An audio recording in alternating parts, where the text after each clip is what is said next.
পূজায় যারা হিন্দি গানে মত্ত থাকে তাদেরকে আমরা প্রতিমার সামনে ধ্যান করতে দেখি না। পূজায় যারা উচ্চস্বরে বোমা ফাটায় তাদেরকে উপবাস থেকে মধ্যরাত্রে অঞ্জলি দিতেও দেখি না। পূজায় যারা মায়ের প্রতিমার বিসর্জনে অশ্লীল গানে নাচে তাদের চোখে সেই প্রতিমার প্রতি শ্রদ্ধাবোধ দেখি না। তাহলে প্রশ্ন হচ্ছে, পূজার আয়োজন হচ্ছে কাদের জন্য? যারা কটু শব্দযুক্ত গান বাজায়, বাজি ফাটিয়ে উন্মত্ত হয়ে ওঠে, নাকি তাদের জন্য যারা প্রতিমাতে মাকে অনুভব করেন, মাকে জগৎ নিয়ন্তা মানেন, মায়ের জন্য সংযম পালন করেন, উপাসনা করেন, আরাধনা করেন এবং অসীম শক্তিকে সসীম উপায়ে দেখতে প্রতিষ্ঠা করেন?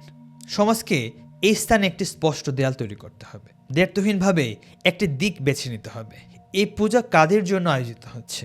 তাদের জন্য যাদের দৃষ্টিতে এটি কেবল একটি মাটির মূর্তি। কারণ তারা মূর্তি ভাবেন বলেই তারা প্রতিমার সামনে যা ইচ্ছা করতে সাহস পান।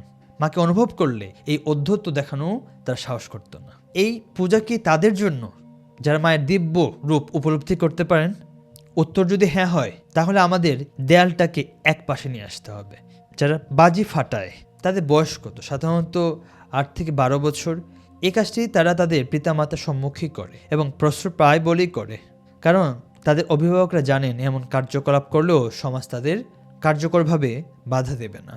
পূজাতে উদারতার অজুহাতে যা ইচ্ছা তা করার সুযোগ দেওয়া উচিত নয়। যা হবে তা অবশ্যই শাস্ত্র এবং প্রকৃত আচার অনুষ্ঠানকে অনুসরণ করেই হবে। ভক্তরা যদি হিন্দি গানের কোলাহল ও বাজির বিকট শব্দের কারণে মনোযোগ সহকারে ধ্যান বা আরাধনা করতেই না পারে, তাহলে সেই পূজা করার অর্থটাই কী এবং সেই পূজা করার সার্থকতাটাই বা কোথায়?